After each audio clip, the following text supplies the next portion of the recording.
nuclear scare scam with Galen Winsor. Here to introduce Mr. Winsor is Pastor Ben Williams. Pastor Williams. I'm pleased to have as our guest Mr. Galen Winsor from Richland, Washington. I first heard of Galen from a tape that somebody gave to me some months ago, and I found his story to be absolutely fascinating. His story is unique, to say the least. Galen has been in 77 different cities in the last 2 years lecturing on the subject of nuclear energy. The majority of his life, the last 35 years, he spent processing plutonium from nuclear reactor sites. He has worked in the Manhattan Project facilities in Hanford, Washington, Oak Ridge National Laboratories and Nuclear Plant in Oak Ridge, Tennessee, General Electric's Midwest Fuel Recovery Plant in Morris, Illinois, General Electric's Fuel Fabrication Facility in San Jose, California, and Wilmington, North Carolina. And he's worked in every major reactor decommissioning project around this nation up to this present time. His major work in these projects has been the analytical process inventory control, which means that he was responsible for measuring and controlling the nuclear fuel inventory for these projects. Galen Winsor has few peers in the world in this area of expertise. And those few peers admittedly know and agree with the things that you'll be hearing on this tape.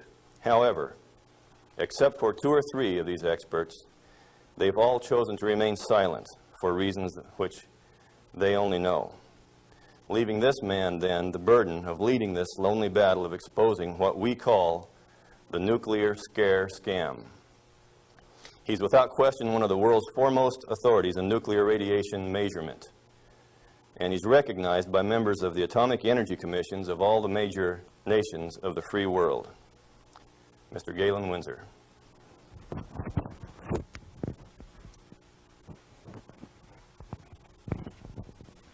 God bless you.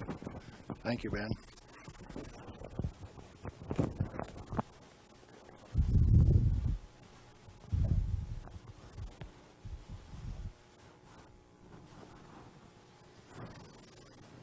We've been considering today how best to approach this subject so that you would feel comfortable with where I am. And we thought it might be appropriate to start with how I got involved in this game. Now, in 1945, I was a Navy radioman out in the Pacific on a destroyer aimed for Japan. We had a one-way ticket. That's all you get, just one way. So, as we were becoming proficient at our business of fighting war, the Manhattan Project caught up with us and did a job. Now, the weapon that was dropped on Hiroshima, Japan in August 6, 1945 was a U-235, fully enriched U-235 weapon, where the material was separated and purified in Oak Ridge, Tennessee. The one that was dropped August 9th on Nagasaki was a plutonium weapon made at Hanford. But to those of us out in the Pacific, it was quite interesting. It had a ticket on it that says, "You get to go home." I was impressed. Now, I was stuck out on Guam after the hostilities quit and was running a radio broadcast that communicated with 4,500 ships west of Pearl Harbor. Quite a few to listen to every dot and dash that I made. So I was used to having people listen to me. They couldn't see me, because they could sure hear me. I had all of the good messages that were to come to them. Fleet movements to Red Cross messages. They came along one day and says, "We'd like to have radiomen to go down to Eniwetok for the atomic bomb tests." Not me. No way. I want to go home.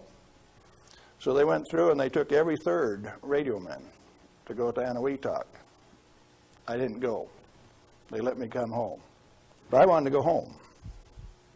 I had a driving need within me that says, hey, that big firecracker, I want to know how it works. I want to know everything about how it works. So, back to the ranch in Nevada where I grew up and stacked hay all summer, gained back the 40 pounds that I'd lost out there in the islands. Into Brigham Young University the fall of '46 in chemistry classes. Dr. Joseph Nichols could make an old farm kid like me love chemistry. I hadn't had any chemistry in high school, but the way Joe Nichols taught it, I wanted to know. So chemistry it was. And some neat guys like Carl Eyring taught me physics. And along in '47, I ran across a cute blonde from Richland, Washington. Now, this girl had been telephone operator for General Leslie Groves and Dr. Enrico Fermi on the Manhattan Project.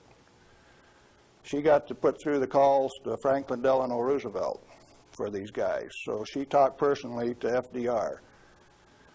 And she told me some of the stories like you've never heard.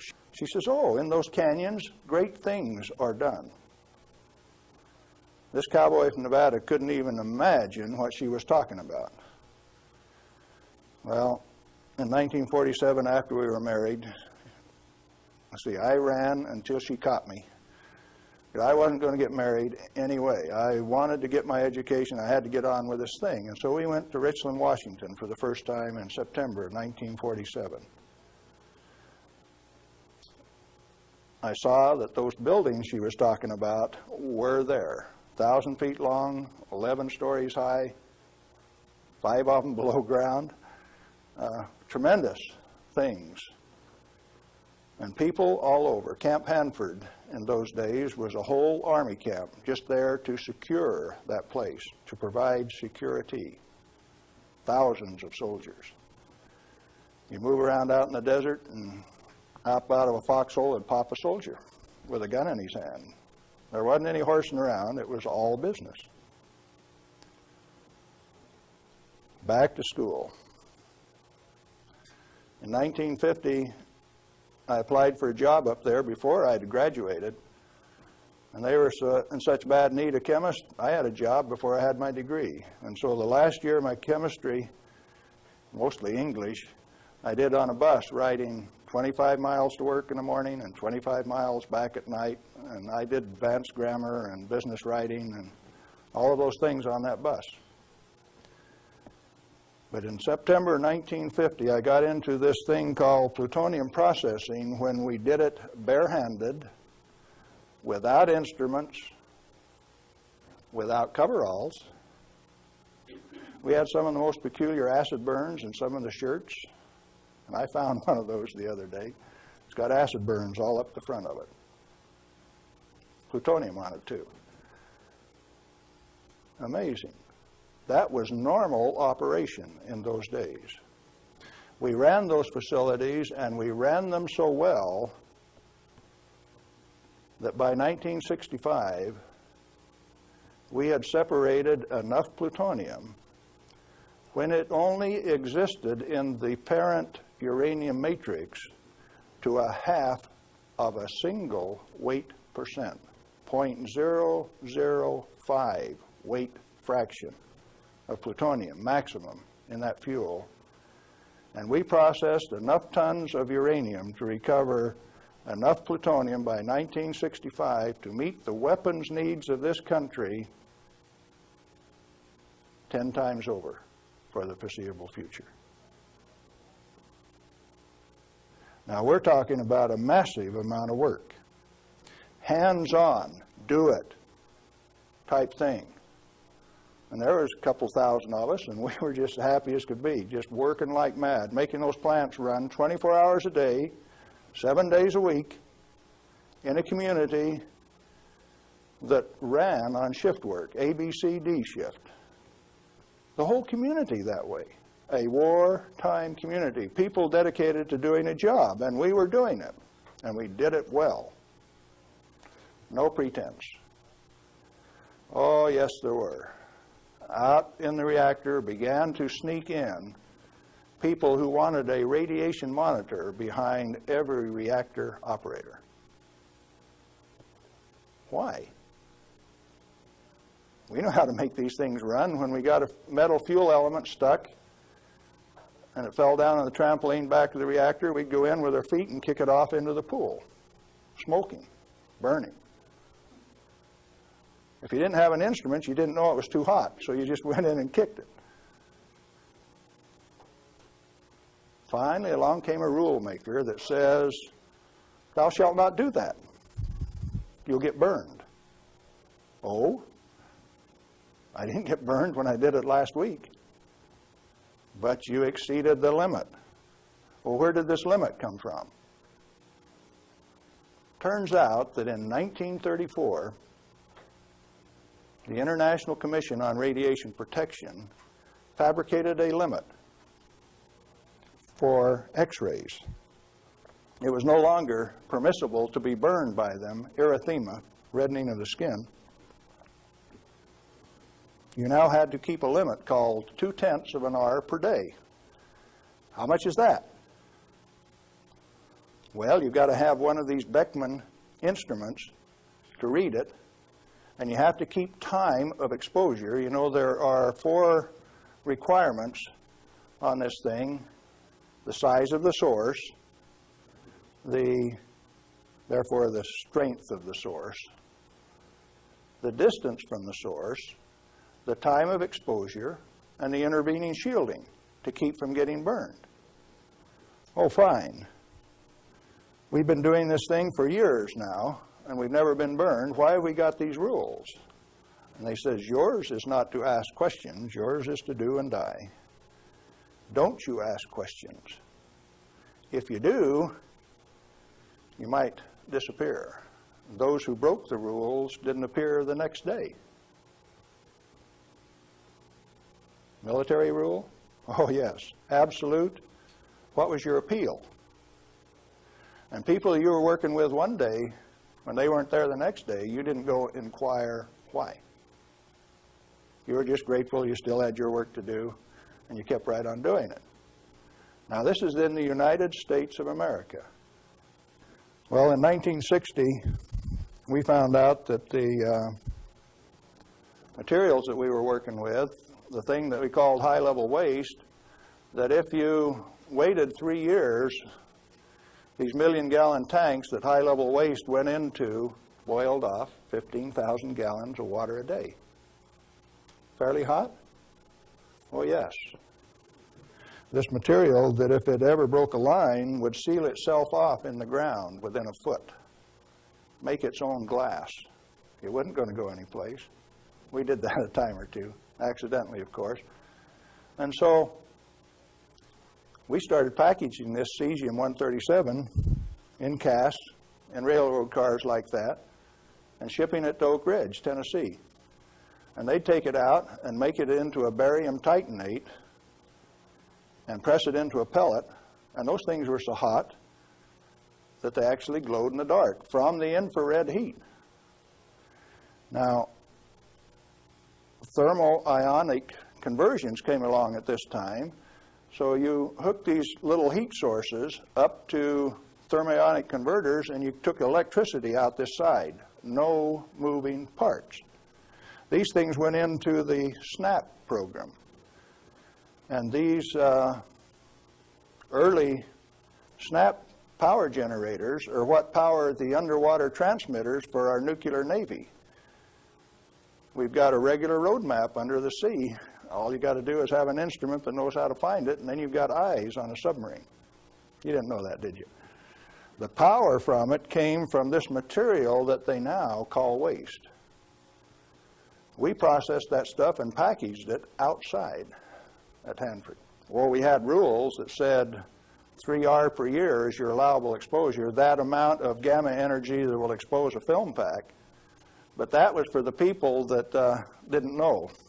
We weren't about to follow those rules. We just went ahead and did the job. They send around an investigation slip that says your dosimeter was overexposed 2 weeks ago. What did you do? And they had a cute little form on it that says accidentally exposed to light, and that was the one I always used to check. Because it's the same amount of light. You know, if you get gamma through the film pack, it's the same amount of light as you get when you click the lens on a camera. They wanted to limit us to that. And one day we looked up, and they had. They had limited us to that amount of exposure. Then the fun part of the game begins. You say, who limited us to that? Are they powerful? Yeah, they control the purse strings. They live by the golden rule. Them that's got the gold makes the rules.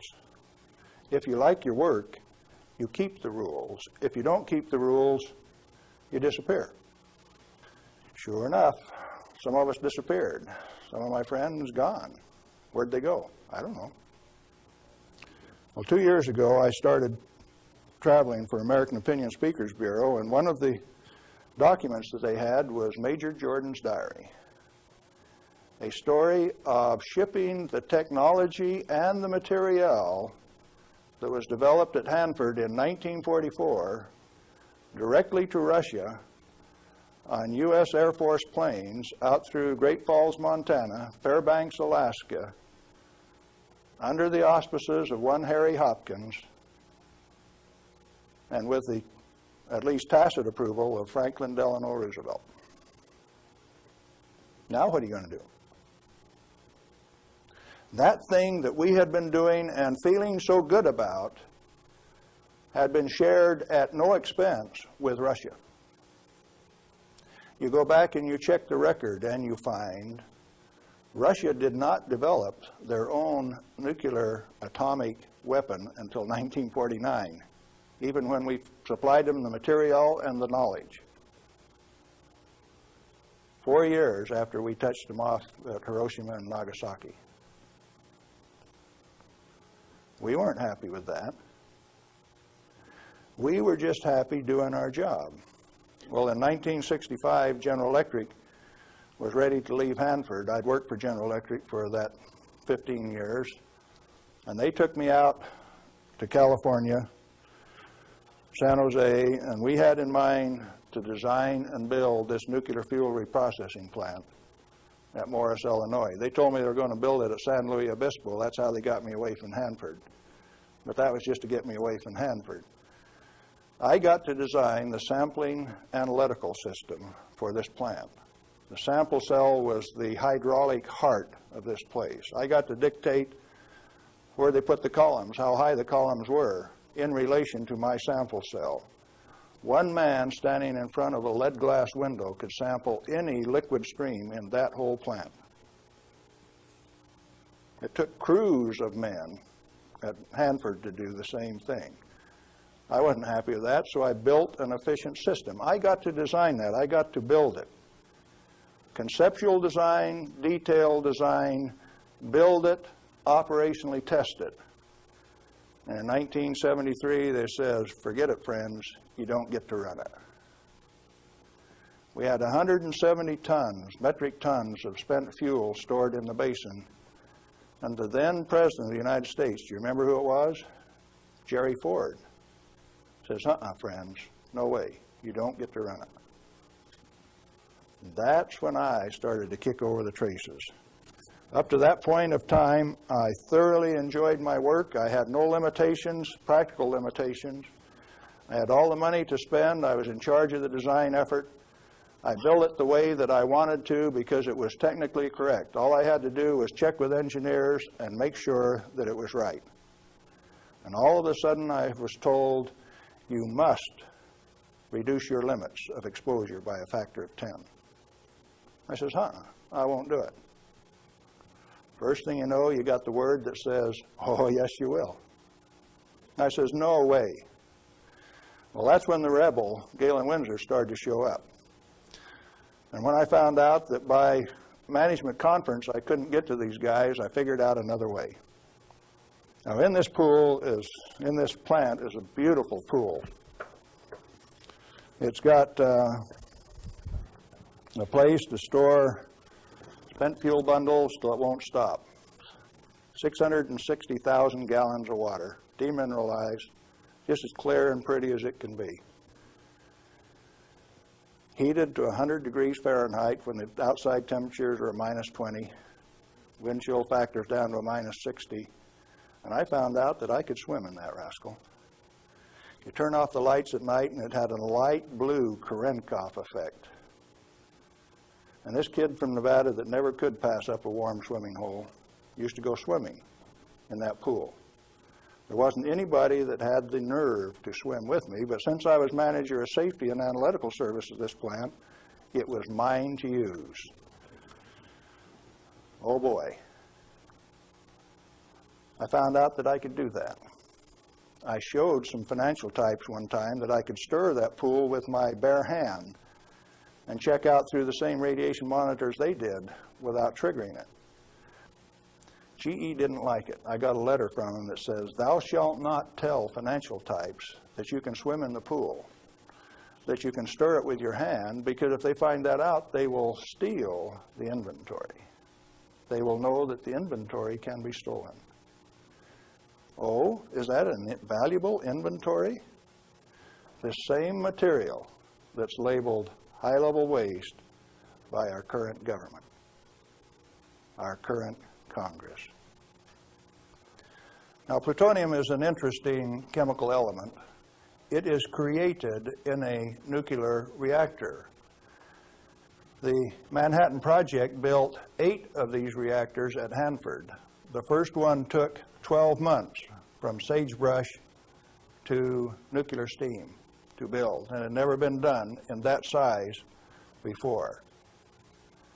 How could they do that? Why did they do it? To create this element called plutonium. Plutonium has been assessed as being the most hazardous material on Earth. Now, from the standpoint that you can make an atomic weapon out of it, yes, it is quite hazardous, because a piece of it that big, 2.5 kilograms, that's only 5 pounds, is the force that delivered 20,000 tons of TNT equivalent over Nagasaki. Indeed, it is hazardous. The one over Hiroshima that had fully enriched U-235 in it was 5 times as big. So plutonium is more dangerous than U-235, is it not? By a factor of 5. It takes 5 times as much U-235 as it does plutonium. Therefore, it is the most hazardous thing. Enter the great pretenders. They said that 5 grams of plutonium, properly distributed over the face of the Earth, would kill everybody on Earth.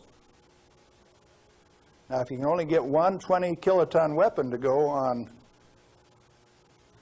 2,500 grams, how's 5 grams going to kill everybody on Earth? Early on, I had a fear that said, if there is this much fissile material, that can undergo a chain reaction, we called it in the beginning, then if you set a match to it, all the fissile material in the world is just going to keep right on going. Totally unfounded fear. It turns out that when you're in this business of recovering plutonium, like we recovered so much of it at Hanford, we found out that if you have it in a solution where it's less than 5% plutonium, it won't go critical any way that you kick it. And when you get it to 100% plutonium, you better be careful. Because if you put it in more than a 5-inch diameter cylinder, you're playing with fire. You can undergo what is known as an uncontrolled criticality, accidental criticality. The air turns blue. If the cylinder is sealed, it will explode from steam pressure. And that steam pressure builds up in a millisecond, which is about that long. No, you don't horse with it. And then you find out that those 8-foot thick shielding walls on those canyons were put there because they didn't know how much was a critical mass. They says, if we make a mistake, we don't want to die, so we will provide the shielding. And so this shielding thing started for no other reason than they didn't know what was a critical mass. Well, through the years, we got pretty good at telling what a critical mass was. And I have worked in a plant where I had half a critical mass in this hand, barehanded, dressed in street clothes, half in this hand, wearing a lab coat, and I'd put this half in a pocket on this side and this half in a pocket on this side and walk down the hall. If those two ever got together, there would be a blue flash. They never got together because I was in between them.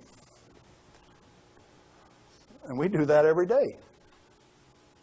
And each half had to meet definite dimension characteristics. And so we'd take them down and pass them one half at a time, and they'd measure it and say, yeah, that one will pass. And then we'd pass them the other half, and that one will pass too. But they were carefully put in separate bird cages so they couldn't get together accidentally. Well, those of us who worked with it enjoyed it. We knew what we were doing. We worked at it. When the President of the United States decided not to operate that fuel reprocessing plant, I started scrambling to find out what was going on. Many things had been done in the name of health and safety. Don't get burned. You got to have a safety record. You have to be safer than anybody else. We were already safer than anybody in the whole world. Well, you can't afford to get burned with this. You've got to enforce the limits. You've got to keep it. And I says, hey, that's not what the ball game is at all. I'll bet you the ball game is something else. And in 1982, when the Congress passed the Nuclear Waste Policy Act of 1982, a guy by the name of Mo Udall, I don't know whether you people in Arizona have ever heard of him or not, authored that bill. It's called the High-Level Waste Disposal Act of 1982. The material he called waste is the reusable uranium fuel that I had been working on for 32 years. Needless to say, Mo Udall and I do not agree on whether that material is waste or not. The name of the game then is, who owns the plutonium and how much is it worth? The government says, bury it 3,000 feet deep in basalt, and we'll hold a contest among the states to see who gets to bury it. Oh? Why do you want to bury it? Did you ask the owners? Who is the owner of the plutonium? May I submit that it's most likely the nuclear power ratepayer. He is paid for the mining, the fabrication of the parent uranium, power generation, and is being charged in advance for its burial. If you're paying for it, to whom does it belong? How much is it worth? In inflated dollars, a ton of reusable uranium fuel contains useful metal isotopes worth upwards of $10 million a ton. Mo Udall says it's high-level waste. The value of reusable uranium fuel scheduled for permanent disposal probably exceeds the national debt. Naturally occurring plutonium quantities, and you know plutonium does occur naturally. Plutonium-244 is found at the residual activities of the several, 8 at least, Oklo phenomenon reactors across the world. First one found at Gabon, Africa. Naturally occurring plutonium quantities have been enhanced by transmutation of uranium. That's the reason we built reactors in the first place. Our ability to detect and measure emissions from these elements is useful in inventory control. When fissile elements, fissile isotopes, are present at less than 5 weight percent, plutonium-239 equivalent, and the heavy metal oxide matrix is stored dry in air, it has no critical mass. Remember we talked about shielding was because they didn't know what a critical mass was? If it is light water reactor fuel at less than 5% equivalent fissile content, you can handle it, you can do anything you want with it, you can stack it up, you can have a room full, you can have a handful. As long as you keep it dry, it will not sustain a chain reaction. What then is all this falderall about a little bit, 5 grams will kill everybody in the world? They don't know what they're talking about. And when they say that, they're thumbing their nose at measurement experts like Galen Winsor. I am insulted when they say those things and get away with it because it has no bearing on the truth. It cannot be mishandled. It will not expose any person to an unshielded nuclear reaction. In other words, no controls are necessary except to prevent the pilferage of the inventory. Have you got that one? Let it register. Do you need governmental rules and regulations and instructions? No way. Then why do we have all of those rules?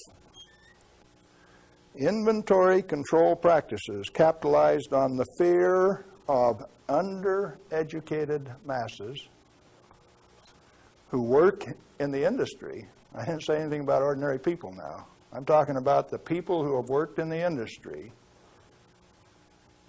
and those who cast stones from without. The Ralph Naders, the Jane Fondas.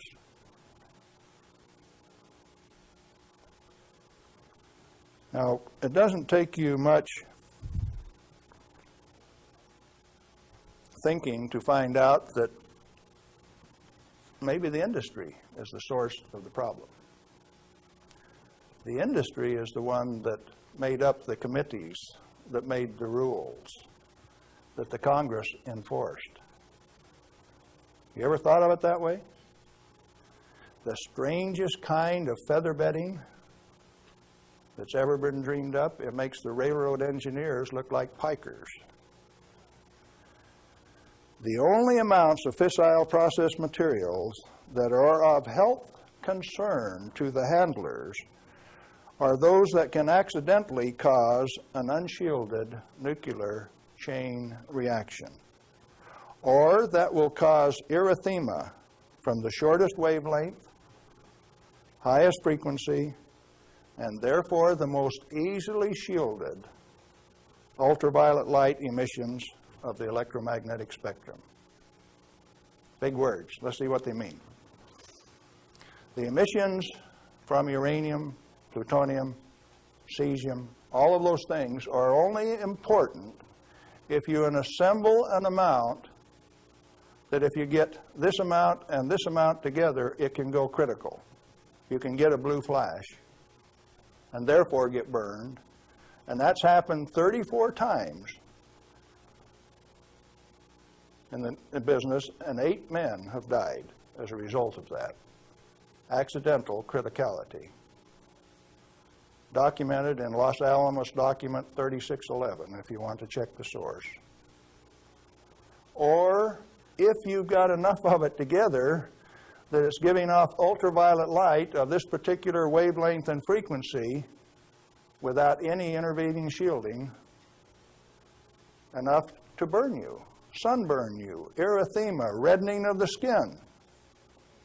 If it's less than that, if the effect is less than that, then what is the problem? excessive government regulation. That's what's the problem.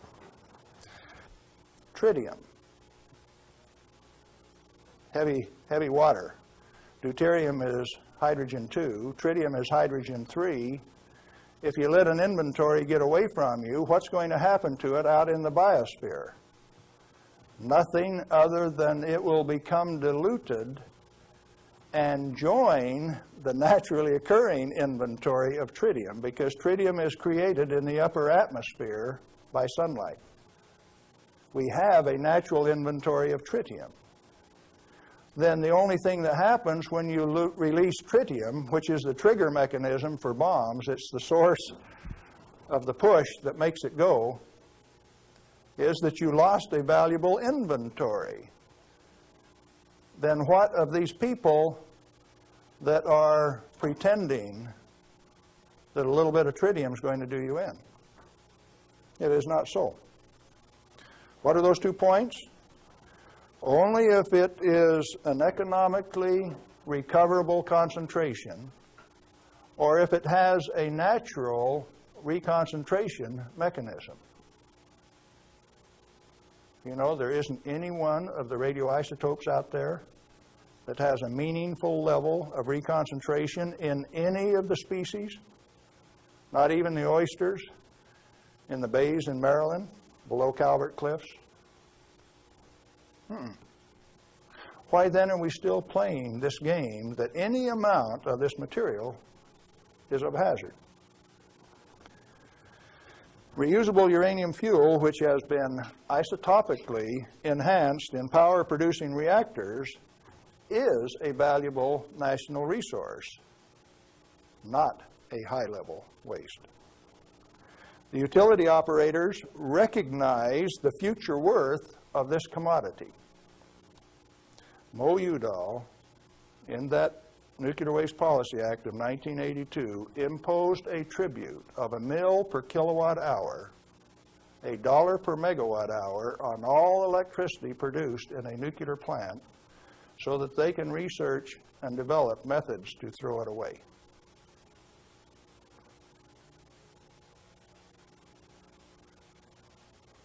Why do the utilities willingly pay this amount to the Secretary of Energy?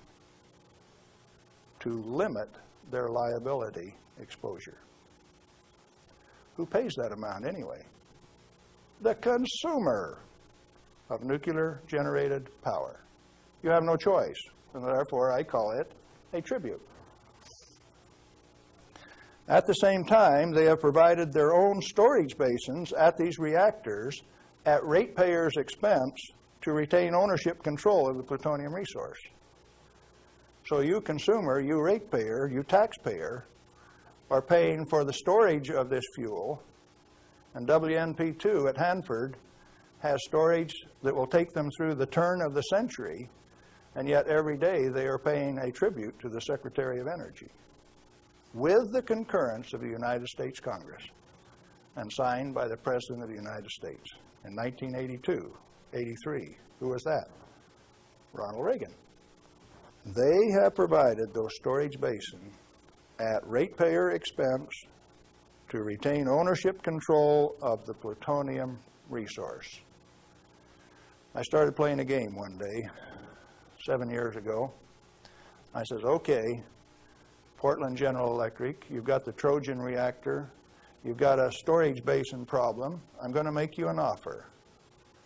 I made them an offer that says, I will take all of your spent fuel, FOB your basin, if you will give it to me. In other words, I will take it off your hands at no expense to you. I will ship it, I will store it, I will do everything that needs to be done to that fuel. And you know what they told me? Can I quote them? Go to hell, Galen Winsor. We value it more valuable than platinum or gold. We're going to play the plutonium futures ourselves. Now, where did I learn that the name of the game is who owns the plutonium and how much is it worth?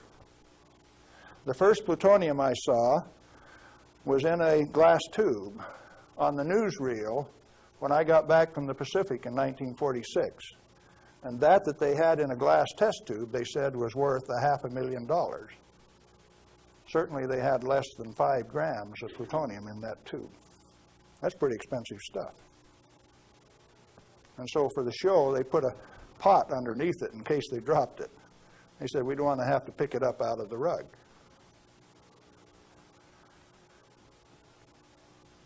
When it was decided for us not to operate this plant, plutonium was guaranteed on buyback by the federal government at $43 a gram. That's quite a price drop, don't you think? When that price guarantee went away in October of 1971, the price of plutonium became $10 a gram.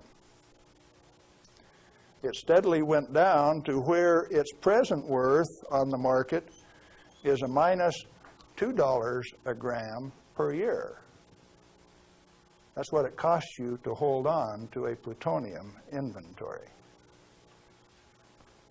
on a material that has been declared worthless by the utility owners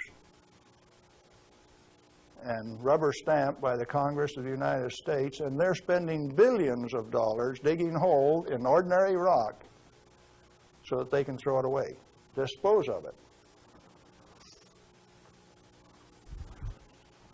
Okay, what are you going to do with it?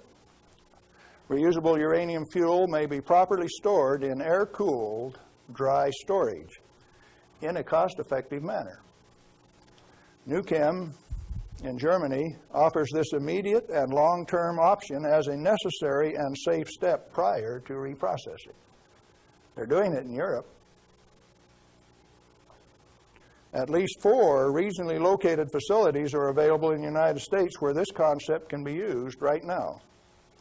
Barnwell Nuclear Fuel Plant in South Carolina, Midwest Fuel Recovery Plant in Morris, Illinois, this one, Nuclear Fuel Services in upstate New York, and Redox Processing Plant at Hanford, Washington. These fully shielded, already radioactively contaminated storage areas have secure, limited access. All have been operated under processing conditions of 10 CFR 50, and the MFRP has a 10 CFR 70 storage license, the only licensed storage facility away from a reactor in the United States. It singly, all by itself, is capable of storing all of the reusable uranium fuel that needs to be moved away from power reactors for the remainder of this century. We had that storage designed in 1975. Had the approval of the design. Why then are you spending money over here in New Mexico on the waste isolation project? Why are you spending money at Hanford at the basalt waste isolation project? Why are you spending money at Beatty, Nevada for storage when I can already store it in this building that's already built? I just named you 3 others that can do the job all by themselves too, and I know where there's 14 more buildings that can do it. What are we going to do? Redox and other excess facilities at Hanford are capable of dry storing all commercial REF until plutonium recycle, at least through 5% enrichment, is reestablished, or until the 22nd century, whichever comes first. RUF can be cost-effectively stored in existing facilities. Where does Mo Udall came off then, saying that you cannot use this plant for its intended purpose unless it is owned by the United States government. He has said that. The waste isolation projects are politically mandated wasting of national energy and construction resources. Plutonium proliferation by diversion of stored reusable uranium fuel is of minor importance compared to global availability of fully enriched uranium by laser isotopic separation. Let me explain that last thing that I said. Jimmy Carter said you can't ship plutonium to India, but in the same paragraph said you may ship them fully enriched uranium. Oh, Jimmy Carter, that peanut brain? What did he just say? He says that when the Israelis took out the reactor in Iraq, they had fully enriched uranium from France. And they says those rascals, those Iraqis, are going to take that fully enriched uranium, put it in that reactor, irradiate it to plutonium, and therefore have to recover the plutonium in a plant like this, and we stopped them when the fully enriched uranium makes a better weapon than the plutonium in the first place. Now, when the President of the United States says things like that, and when the press gives it credibility, I get insulted. And right after I get insulted, I get angry. And I've been angry for quite a while now. And finally, one day, I said, my own personal security is not important. I think I'll go tell this tale. All I want is to tell my story. The commodity that I communicate is called truth. And so then I ask you a question, a very brief, pointed question. Who owns the plutonium, and how much is it worth? And then I'm going to attach on to that a question I want you to think about till we talk again. If you haven't been burned by this particular source of radiation, what is your problem? You obviously have one. Otherwise, you would join with me in telling the truth about this particular commodity. And so, yes, I'm recruiting helpers. What happened to the guys who taught me the business? Thousands of them. The hands-on business. Where are they? They're still there. Why don't they talk? Who are the they that say this is the way the business is going to be run, whether it makes sense or not? Brings you the nuclear scare scam with Galen Winsor. We're back with Galen Winsor, and we're talking about the nuclear scare scam. Galen, it seems to me that from what I've heard you say that the scaring of the people is better than a lock and key to keep this stuff out of the hands of those who might be interested in investigating and keeping this valuable material hidden for just an elite few. This is probably the way that it works best. And so then the secret was to keep from letting other people know that it could be handled, because, first of all, we weren't accepted by the community, and the materials that we were working with, they feared. But there were certain few people that realized its real worth, its potential to be used in ways other than to support our national defense. Let me ask you a question, Galen. Are you worried about do you have reason to be worried about your personal safety? Because the kind of people that you're describing here are powerful people. I wonder if you're still around. I wonder how much longer we can expect you to be in this game. Well, on the 13th of December last year, the NRC, Nuclear Regulatory Commission, Region 5, turned out a federal SWAT team to get me on a federal warrant issued by Bob Thomas out of Walnut Creek, California. It was kind of funny in a way. They turned out this federal SWAT team at Hanford, and they had my picture, and alongside it says, "This is an irrational individual. He poses a threat to our security. Take him at any cost." Now, the reason that I'm still here only has one logical conclusion. I have lots of help. Well, you've told us about how that you and others of your friends and colleagues have handled many times this so-called deadly nuclear energy material that the whole world is so scared of. Why weren't you afraid of it?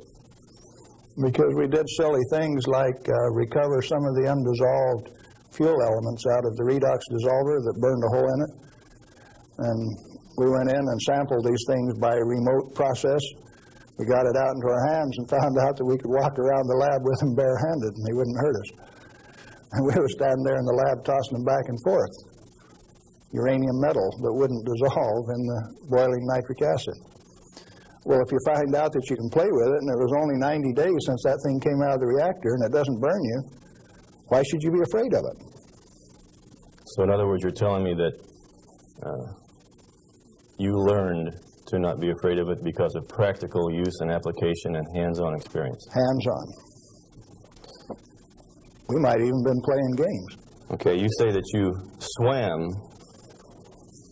in this water that was straight from spent fuel used to cool that fuel, and yes. You swam in it.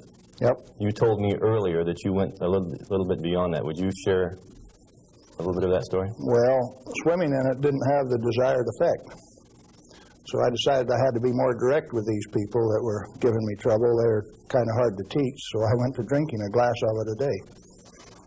I had the bottle of it. Last time I went swimming, I filled this 2-liter bottle with water and washed it off on the outside in the shower when I washed me off on the outside so that we didn't tattletale. You know, radioactive material is just a trace or a tattletale.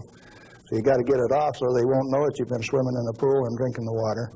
So I took this bottle in and set it on my desk. And who would suspect that the manager of safety and analytical service had a bottle of spent fuel pool water sitting on his desk, and he drank a glass of it every day. This was unheard of. Nobody ever did that crazy stuff before.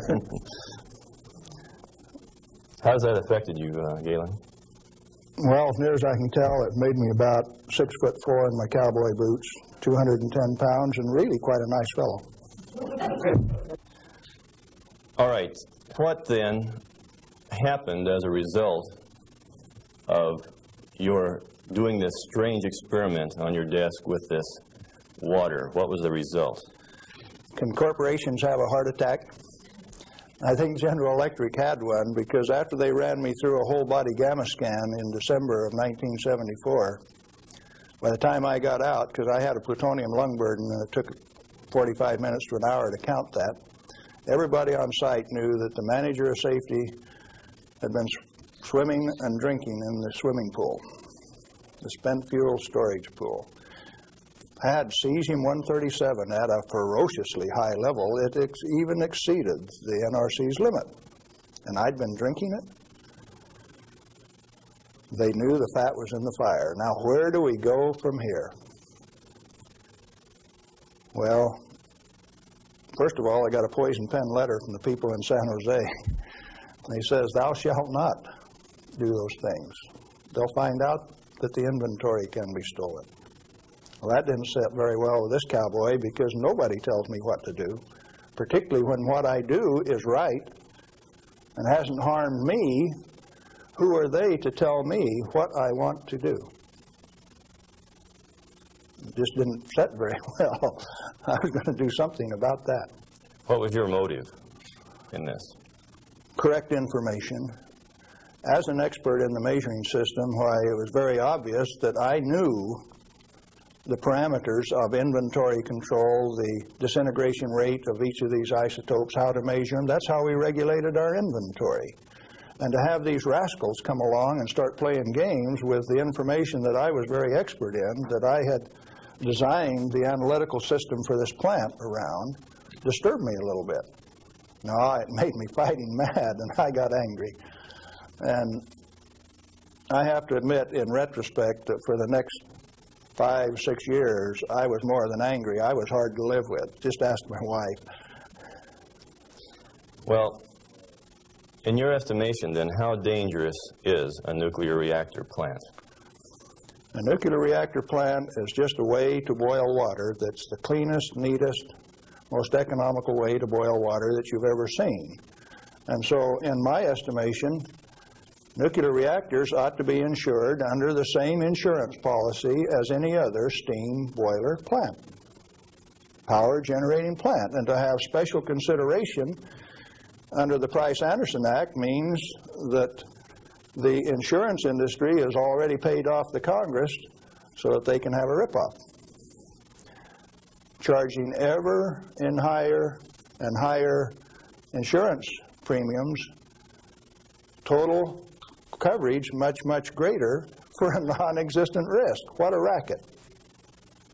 Can a nuclear plant explode? Only like any other steam plant. Like Laughlin, Nevada had a steam explosion. It's a coal-fired plant, but 6 men were killed there last year. That could happen at a nuclear plant, but as far as an atomic explosion, good heavens, no. No way. What kind of accidents can actually happen at a nuclear reactor generator plant? You could lose your moderator and the reactor would shut down, the control rods would stick in and you wouldn't be able to start it up. You might do several things that would invalidate some of the safety controls. For instance, an emergency core cooling system. The only reason they put ECCS on a reactor is to destroy it. When you start these big babies up, because they're so big, you only warm them up 50 degrees an hour. And they say, we got an emergency, throw the emergency core cooling system on like they did at 3 Mile Island 2, and you're going to thermally shock that big machine and ruin it so it can never be used again. Let's talk about 3 Mile Island. What really happened there? We've heard all kinds of stories about meltdown, and they made movies on it that this meltdown could melt right through the earth, clear through to China, and we've seen a lot of scare stories. What really happened at 3 Mile Island? Do you know what really happened there? Yes, I do. I followed that one very closely.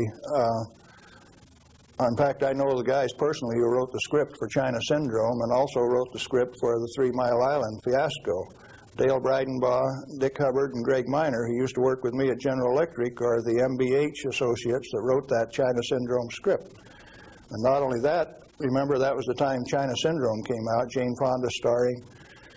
14 months ahead of the TMI-2 accident, it was predicted in writing in New York State that that accident would happen 1 year from the date that that 3 Mile Island 2 reactor started up.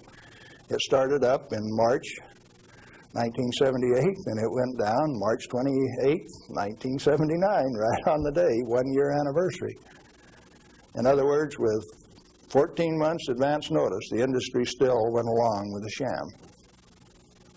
Nothing happened there except that the owner, the operator, and the regulators conspired to turn it off.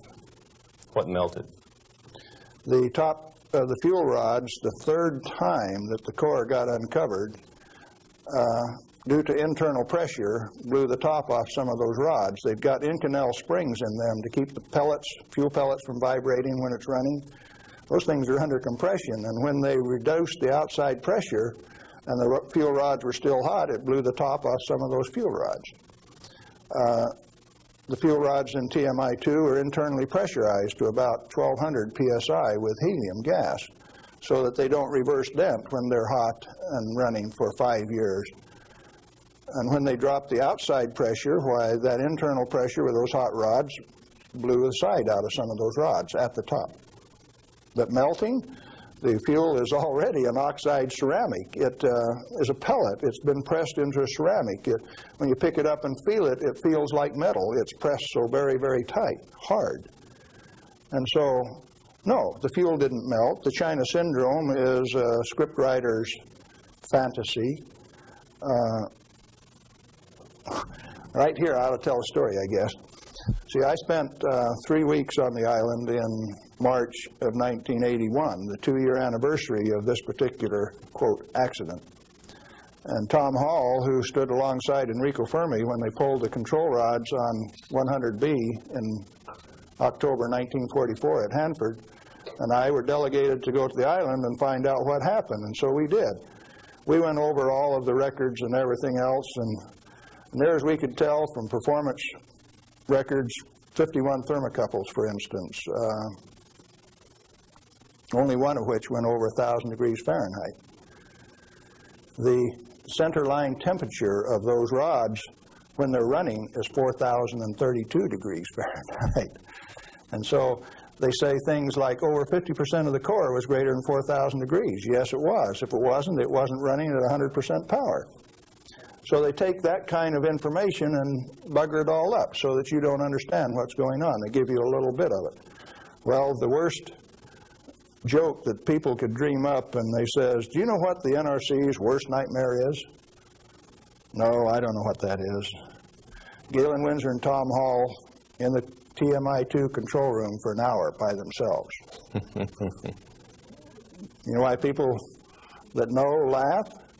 These crazy guys from Hanford would have started that baby up and showed that it would run. We'd have started it up, and they were afraid of us. So there was no accident at 3 Mile Island? No, they did it on purpose. Shut it out. Very interesting. Can nuclear radiation cause mutation in people and animals? If a cell gets too much radiation, it dies. And so if it is a sperm or an ovocyte, why, they die. They don't reproduce, and there are no mutations. I think the good Lord built that safety factor in.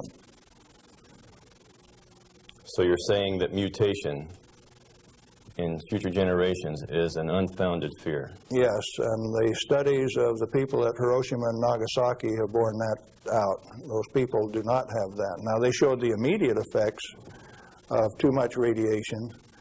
The women who were pregnant showed, the embryo showed the effects of very similar to rubella, measles. Some deformity, certainly, from that radiation insult. But that's not the kind of mutation that's going to go on to the next generation. Galen, what and where are these burial sites, and what's in them for this so-called nuclear waste? I've been hearing stories about stainless steel containers buried in concrete under the ocean, boiling for over 2,000 years. That sounds like a real story. Let me start out by saying there are no nuclear waste, only materials created in a reactor to be recovered and used beneficially. Now, high-level waste is radioactive and self-heating. And so fuel, reusable uranium fuel, fits that definition. But if you disregard its intrinsic worth, why then, yeah, it would fit the definition of high-level waste. But let's say there isn't any high-level waste, only material to be recovered and used beneficially. Then what's the low-level waste fiasco? That's an excuse for a federally mandated, non-inspectable disposal system so that organized crime can get rid of any evidence that they want, and it can never be dug up again. They're afraid to look in there. Not afraid. They don't want you to. They've got rules on the transport so that if you have an accident with a low-level radioactive waste shipment, why, you call out all of the state police and you make sure that nobody looks at it, that nobody gets exposed, that there's no spreading of the contaminated material. And it's also that you don't find out whose body's in that drum. The situation got so bad that the smell of human flesh was so great that they made it so that you could ship animal biological waste in refrigerated vans so that it wouldn't stink up before you got it buried. What is then in these low-level or high-level or whatever containers under the ocean? Nothing. But if you see, they were one time dropping barrels of radioactive waste off barges in the ocean. Do you know what was in them? Not high-level self-heating radioactive waste. Probably had a few bodies and a few guns and a few knives and a few evidences in them too. If you drop them in the ocean, they are truly disposed of. So you know there's an international trade in that right now? You can't do it in the United States, so they transship it across the ocean to South Africa, and they can bury it offshore. So what is in those drums? Well, that's what you're telling me then, that I needn't worry about boiling drums under the ocean for 2,000 years. No, no way. Thank you. I'm glad to know that. Well, one more question, Galen. What do you feel like a good portion of these men in Congress know this already? I know they do. I went there 4 years ago and sat down with the Senate legal staff and told them my hour-and-a-half-long sad story, and Sam Bollinger, one of the lawyers, stood up and he says, "Galen, if I understand you right, why you want us to have President Reagan snap his finger and make this thing come up straight." And I says, "Hey, Sam, terrific. Go ahead and do it." He didn't take that challenge. He says, "No, I'll tell you what, Galen, industry likes it the way that it is." I says, "Sam, you really know how to hurt a guy." And he says, "Well, if we change it, what are we going to do for an encore?" Yeah, they're fully aware that this thing goes on as far up as the President of the United States. It's the way that industry wants it. The industry is its own problem then. So the question is then, what is the industry? What is the real story here? Is this an industry of nuclear energy? The industry has been ripping it off for years and years. In 1975, we knew that large nuclear reactors were dead, that large is not the way to go. The way to go is small, mass-produced nuclear reactors sitting right in the middle of town, one every 10 blocks, producing power. We haven't built a reactor right yet. Time that we do it. Why haven't we? Because of a federal energy cartel. These guys control the amount of electricity, the availability, and the price. And they say, you do not have a choice. I have a choice. I'm going to take one of those decommissioned nuclear subs up in Puget Sound, refuel it, and generate my own electricity. Save the government $5 million because that's what they want to throw them away. I will use it for my own power plant. Quinn Millian up in Omak, Washington, and I are moving on that, and if one of these days I hook one of them up to Pier 91 in Seattle, don't be surprised. Well, good luck.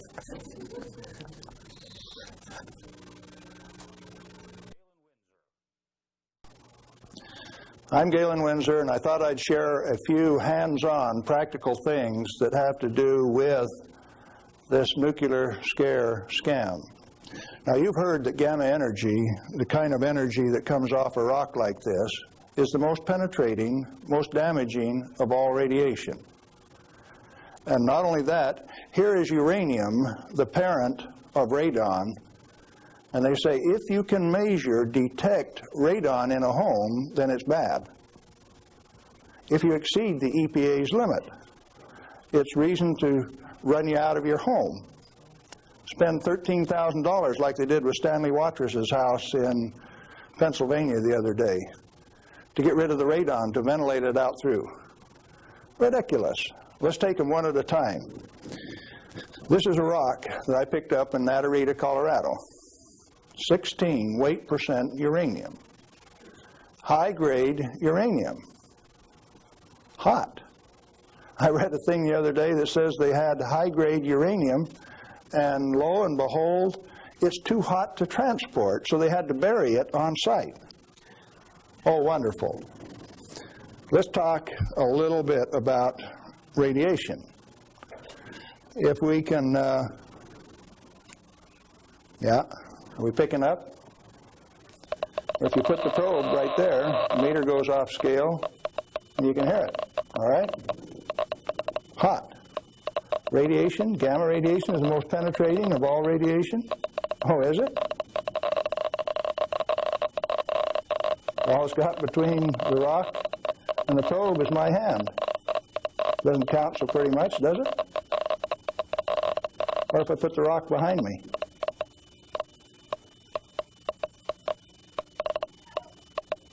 You don't suppose they've been lying to you, do you? I suspect they have. Well, let's do a little bit more. I got a black bottle. Good stuff comes in white bottle. A bottle of no-dose. You can send children down to the drugstore to buy no-dose. All they need is money. In this are 660 white caffeine pellets. And this one is uranium oxide, U3O8. You can't buy it for love nor money. the state of Washington sent 2 of their Gestapo agents over to my home to confiscate my uranium samples on the 17th of December last year. Got a challenge. I'd like to have somebody in the room volunteer to take all of this bottle or all of this bottle. The only thing that I'll tell you is that one of them won't hurt you and the other one will kill you. Do you want the white stuff or the black stuff? White stuff? You do. There's enough in there to kill 4 men your size. The government says we got to ban this material. It's radioactive. Let's check it in the bottom of the bottle. Not very radioactive. Let's take the cap off. Oh goodness, very radioactive. This instrument will only count gamma, energy. It's just energy. Light's coming from those lights, only you're getting lots of infrared from the lights as well as ultraviolet. Energy response, and it's very carefully damped to only discriminated so it only gets the energy that comes from this. I don't want it to respond to a light, just to this. Cost me $1,000 to get an instrument that will just respond to this and not to that. This is radioactive by any definition. Radioactive material giving off radiation that is read by an instrument like this.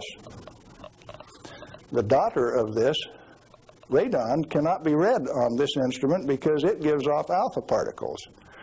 An alpha particle is a dye-positive particle that comes from the nucleus. It has 2 protons and 2 neutrons, therefore an atomic weight of 4, and it's minus 2 electrons. And if you grab it with a high ionization potential counter, it'll count. But if it travels 2 inches in air or through a piece of paper, it picks up 2 electrons, 2 beta particles, if you will, and becomes helium gas, and it won't count on an ionization chamber.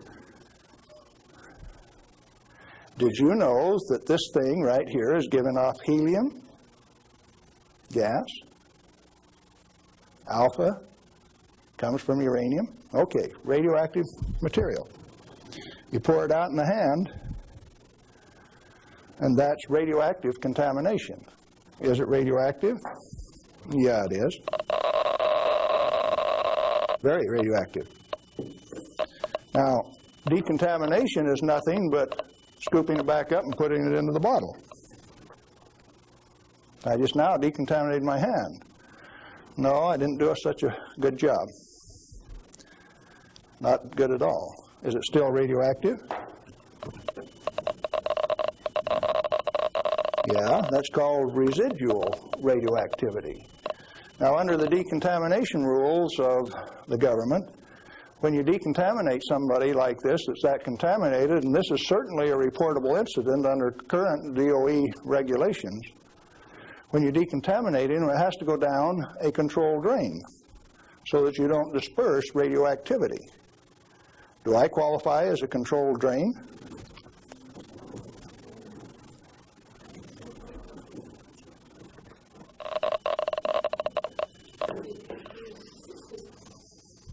That material that I just ate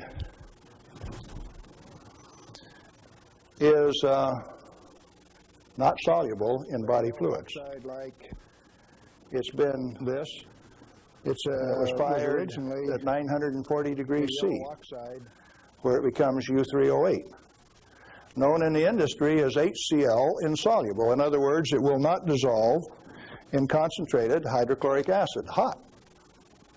Your stomach has 10th normal hydrochloric acid in it, so it won't even dissolve. The stuff is so fine that it has no texture to it. Doesn't even feel rough. So it's tasteless, odorless, has no texture. How's it supposed to hurt me? Because I've been eating this on lecture tour for 2 years, the state of Washington felt it necessary to confiscate my uranium samples so that I would be safe. Dr. Fulton from the Hanford Environmental Health Foundation called up and he says, "Hey, I heard one of your guys OD'd on uranium today, Galen." And we talked for a little while and he says, "Oh, that was you." And I says, "Listen, I can eat all that stuff I want. He says, it'll ruin your kidneys. How are your kidneys? They're fine. Well, you should have been chelated within 4 hours. And I mean, you guys are going to follow me around the country and give me chelating agents every 4 hours after I eat it on lecture tour? He says, we'll give you any medical assistance that you need, Galen. We don't want anything to happen to you. I said, did that include turning out the federal SWAT team 4 days ago to get me? Where are these guys coming from? Well, here's a piece of metal. Density of 19.0. If you know your chemistry and physics, you know that there are only two metals that have that density, plutonium and uranium. Radioactive, pyrophoric, density of 19. Outside of a laboratory, most of you can't tell me whether this is uranium, plutonium, or a mixture of the two. Now, I said that it's heavy, and it is. Let's see if it's radioactive. Yeah, it is. Pyrophoric, what does that mean? Pyro, fire. Black on the end. The spark that just came off there is pyro, fire, burn. If it's plutonium, I just contaminated this area of Arizona in excess of the EPA's limit for 1 square mile of surface.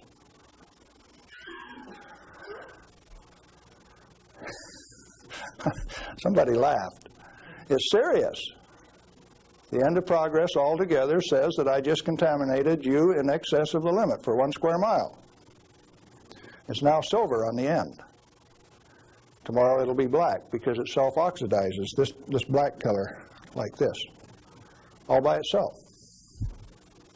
Plutonium does that and uranium does that. Is it hazardous? Yeah, it is, because they take depleted uranium metal and make it into 50 caliber bullets, fire them from shoulder-held weapons. In 1976, they obsoleted tank warfare with these things because it only takes one dog face with one weapon to knock out a 65-ton tank. It'll go through 3 inches of armor plate, and when it comes out the other side, it's that white hot spark that we just made. And the 5 men in that tank are dead, because it'll burn all of the oxygen out of the air and burn their flesh. 1976, they obsoleted tank warfare, and you never even knew that. They make 10,000 of those bullets every day in the United States. We got enough in an arsenal to sink all of Russia's tanks, and our boys in the Defense Department don't even talk about it. Yeah, it's hazardous to your health. Reminds me, lead is hazardous to your health too, isn't it? Particularly if it's in a 45 slug like this and it hits you right here going about 2,600 feet per second. It's not the material, it's the impact from the velocity. Let's be very specific in the words that we use. This particular chunk of lead came out of a human body. My son, who's a deputy sheriff, thought maybe I could use it on tour. That's called dying of lead poisoning. Anything less is a figment of the imagination because it's not soluble in body fluid either.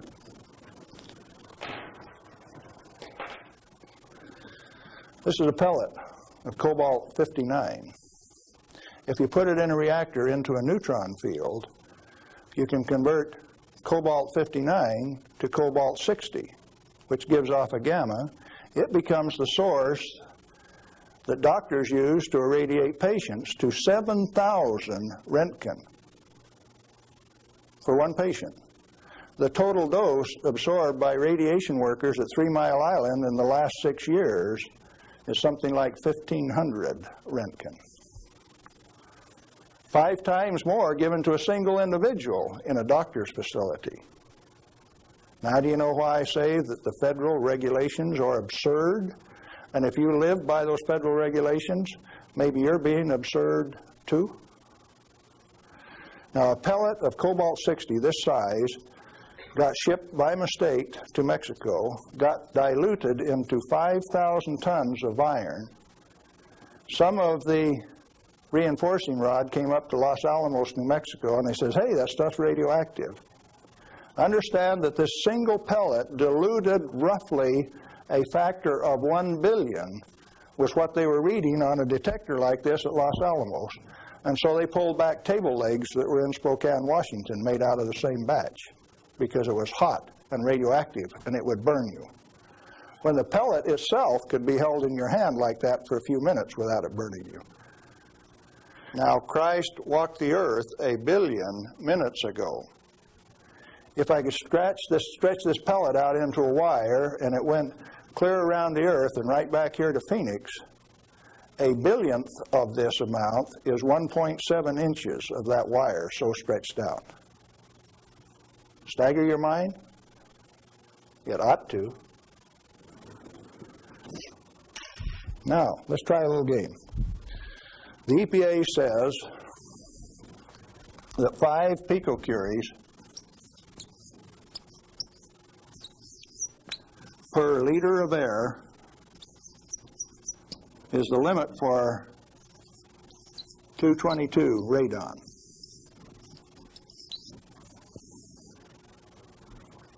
And they handle that like it's a real number. Madame Curie says that 1 gram of radium equals 1 curie equals 2.22 times 10 to the 12th disintegrations per minute, and that's the basic definition of radioactivity. How many disintegrations is this? Should we find out?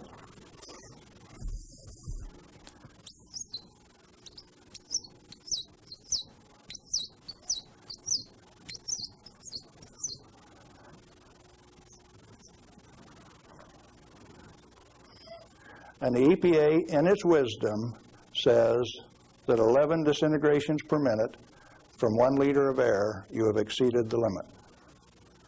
You know what I did the other day? I've been having a little tough with some legal authorities up in my house. So I took one of these bottles of uranium like this, and I dissolved it in an Erlenmeyer flask with nitric acid. And I got a crack in the basement floor, and I squirted that whole bottle into that crack on the basement floor in acid solution so that it'll drive that counter off 3rd scale any place along a 10-foot section of that crack that I put. When they bring the radon measurement in there, can you know what the radon's going to do? It's going to go off scale in their measurement. It won't go that high. If Watrous' house with 17 times this limit in it was caused to spend $13,000 and give it national TV coverage, press coverage, think what Galen Winsor's house is like. I went to the trouble to notify my congressman about it, Mike Lawrence, the manager of the Department of Energy in the Pacific Northwest, my state representative, Ray Isaacson, and a few other astute people, including the banker and the lawyers and the appeal court. What are they going to do with that? I set them up on that last Thursday, and I come down to Phoenix, so I escaped the falderall. What I'm saying to you is that the federal regulations are absurd. The congressman that put them into place ought to be fired. They ought to be sent home. The regulators, what do you do with them? Quit paying them. The taxpayer, the electorate, elects those people to go out and do a job. Why do you continue to pay them when they're teaching you baloney? When they're putting in regulations that don't make any sense? Cut it out. Quit paying them, fire them, send them home. The term I grew up with says can them.